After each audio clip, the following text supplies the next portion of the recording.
is Maestro Paul Geraci here at the Ascalon Sword Festival. I am here in the booth with Spencer Waddell, United States Armored Longsword Champion, I might add.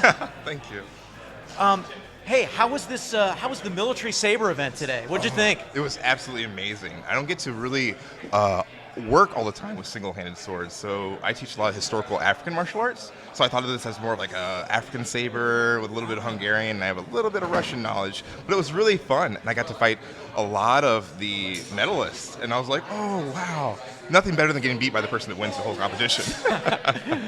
Well, I guess that's a bit of an experience. There are a lot of great fencers here today. What did you think about the action? I think the action was amazing. You got to see a lot of top-level competitors actually change their fight. They changed their tempo. And that last one when you're like heavy metal versus this one, you saw the heavy metal guy. He would parry and then do a headshot, but sometimes he'd switch up to do a leg. And it was just so technical, a high-level technical expertise I saw.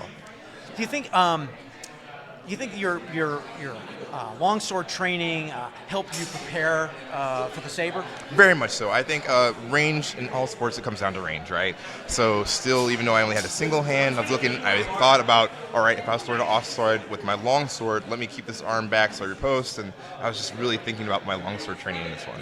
All right. What was your favorite action of the day? Oh, my goodness. What was your favorite thing? So I think my favorite fight for me personally was when I was fighting, I believe he was 5th medalist, David Ito. David Ito from Canada. Yes, very technical swordsman.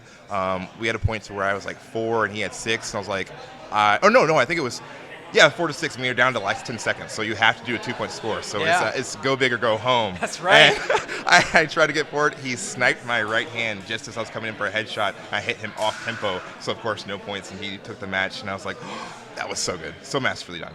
You know, it's amazing. Some of the sportsmanship you see here, when you ask what your favorite moment was, and it's like a touch that was scored on you, and that's amazing to hear. And it's usually a mark of really good sportsmanship and appreciation of the quality of the athletes that are here. I'd like to agree with that, because there's so much humble attitudes, and everybody understands that they're coming from different walks of life, and you get to see people do different things, and it's not about like, oh, I didn't win this time. No, they're like, that was amazingly done. But I wanted to ask you, what did you think was the most exciting fight that you watched today?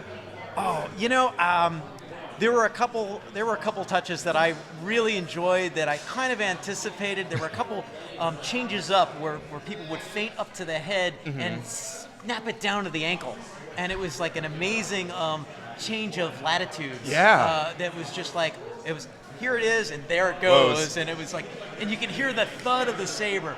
To me, this is what Olympic saber should have been, because you can see the action. You don't need an electric scoring machine. No. You can see it, you can hear it, and everybody can understand what's going on, and it's exciting and it's fun to watch. Very much so. You don't get lost. A lot of people think, well, they get lost, they wouldn't know what's going on, but you see it. But it's just so much fun to see the military saber. It's one of my favorite events, and it's a joy for me to be able to come up here and call the action. So absolutely outstanding. All right, Spencer Waddell, thank you so much. Thank you so much, sir.